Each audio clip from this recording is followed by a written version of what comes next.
Hello there, ladies and gentlemen. Molchov here, coming at you with the final game of this OSL group, Group B. I decided not to do Group A because it was all players I didn't like, and I like Bisu, so decided to do Group B instead.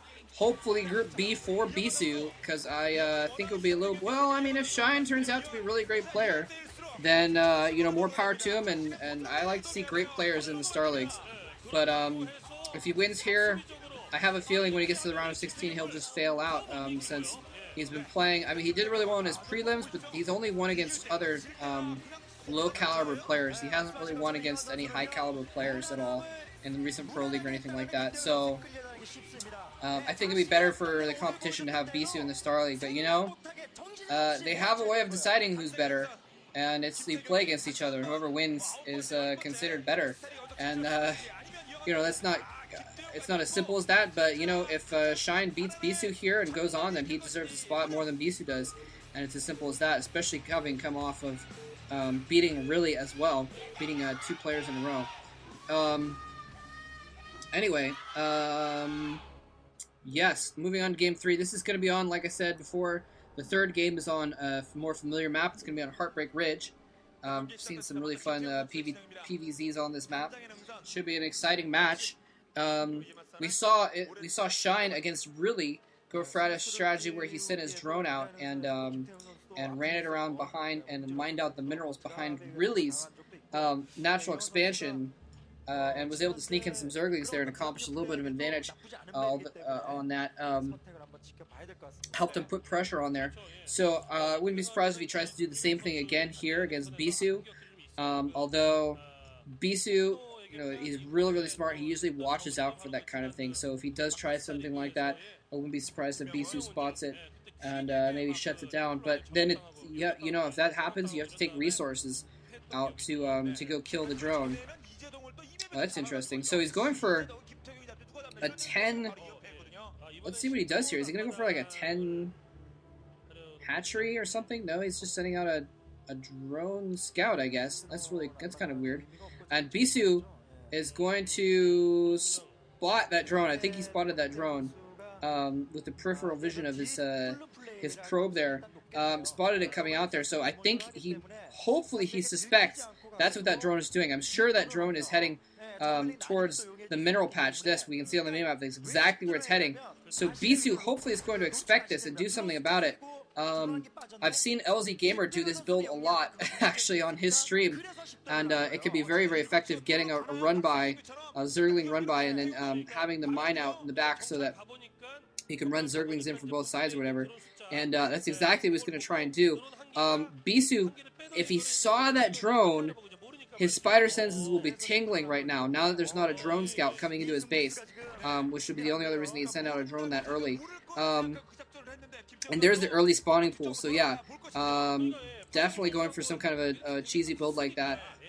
So hopefully Bisu's spider sensors are tingling right now, and he's hopefully, thinking, oh, maybe that drone's over there, but maybe he didn't notice it. It's possible he didn't notice it. They just passed for a moment, and once again, consistently blocking that expansion. Bisu, oh man, this could be bad though. Bisu needs to find that drone there. If he does not realize that this is coming from the back instead of the front, then he could get completely owned. Is he gonna? Oh, blocks it again. Wow, that hatchery has been so denied. Like my credit card was today, actually, when I tried to buy a sandwich with it. But he denied. It's like, Bisu should print out a little receipt that says you do not have enough cash in your account to create a hatchery in this location. That mine out is about complete, and Bisu does not appear to know this is coming. This could be tragic. We could be seeing Bisu exiting the OSL at a very early stage because he didn't realize what was going on here. And he's going to have a gateway in front. He's probably going to put probes in front to block Zerglings from running in the front, but that's not going to help anything from running in from the back. And he's running his Zerglings back to kill that probe. Okay, Bisu is kind of expecting it here a little bit, I think, because he's got his probes in a position where it looks like they're thinking about blocking a run-by from the back. But of course they also just could have been there because of the Nexus is going to warp in a second there. No, it was a little bit too early for that, so I think he was thinking about that. But I think he was killing off that probe so that he could safely build more Zerglings. And well, this is gonna be close. He was killing off that probe scout so he could safely build more Zerglings without Bisu knowing about it, is what I'm thinking. But we don't see a ton more Zerglings, so maybe I was incorrect about that. He may have just been getting some more drones or something like that. Yeah, because he's only got those 6 Zerglings. So that's really strange that he decided to do that and mine out the back and everything just for that purpose. I really was thinking that he was going to do something a little bit trickier, so that's kind of weird. He may have just been doing that so that he didn't have to mine it out later, because later on it's more difficult. They can put a Dragoon back there and kill off your drone and make sure you can't, you know, get in that way or something like that. I don't know. It's a little bit strange that he didn't decide to make use of that. But maybe I've just seen Lelsy Gamer do that strategy too many times, where he does the I think it's usually an overpool or something like that, mines it out and goes for a Zergling run by after his expansion. Maybe I've just seen him do it too many times that I expected that, but I don't know. We'll see. We'll see what he decides to do. But it's obvious now, though, that he has decided not to try for a run by, and Bisu's going to try and sneak that probe out to try and get another scout in, but he's going to get denied as well. Yeah, so we see Shine is just droning up and getting a Spire down and shifting into a relatively normal build. So interesting that he's decided to go that route.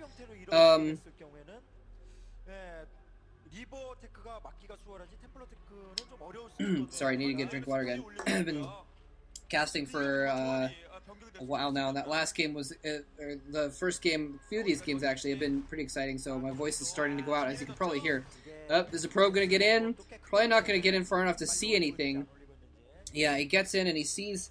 I guess he can't really tell anything. I was going to say he might be able to tell something from the drone saturation or something like that, but he's not going to really get any information out of it. But at the very least, what he does see is no mass Hydra, in which case he would have needed to plant down cannons like right then. And he would have seen the Hydras massing up in his expansion or behind his expansion or something like that. So that is a clue that he would get, where it actually pays to send that probe in a little bit earlier, even though he's going to get a Corsair scout in very quickly.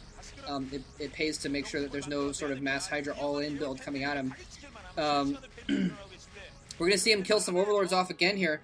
Shine has a little bit better supply this time, so he's not going to be supply blocked by just that one Overlord dying. Yeah, he's planning on Evo Chamber, just going into a pretty normal build, it looks like. He's got that Spire up, so Scourge are on the way. Probably Scourge going to pop right out underneath that Corsair, actually, which could be very amusing to see happen. And there goes, oh, only lands a single Scourge, and splits his Sairs up, and oh, that Corsair goes down. Oh, man. Not enough juking, and just juked it the wrong way. The Scourge got a beat on him very quickly, and so was able to kill off that single Corsair, which is not going to be a huge tragedy, but I mean, the reason you get the Scourge out early is to keep the Corsair count down, so that the Protoss can't, as Bisu has in the last few games, so the Protoss can't build up enough Corsairs to have a critical mass to defeat a lot of air units and a lot of Scourge and what have you. So anyway, that's kind of interesting. Oh, he's actually going to go ahead and scout that Templar coming out as well. It's interesting, I saw Bisu running around in circles with that Corsair, and I remember, again, actually, I think it might have been LZ Gamer doing that, where he was running his Corsair around in his main base, and either I or someone else asked why they were doing that instead of just running it to their cannons as their natural, and he said it's because he didn't want his natural to get scouted. So that may have been what Bisu was trying to do, is keep him away from knowing that those Templar were there, or knowing how many cannons he had at his front or anything like that. Anyway, Bisu, he's still running that Corsair around. He wants to know if Shine decides to switch to Mutas. That's why he keeps running Corsairs back there to try and do that. And it looks like this Corsair is probably going to go down. He jukes it left. It's heading back. It's almost to his main cannons, almost to his natural cannons. Is he going to get there in time? 2 shots. Scourge go down. Corsair lives with 2 kills on that Corsair. So 2 Overlord kills on that Corsair. Not too bad of a run.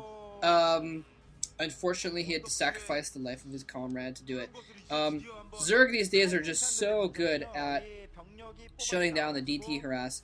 It's not surprising to see this situation here where he's able to get his Dark Templar in there, but just not close enough to get the Overlord above the Sun Colony. Very, very standard play these days. So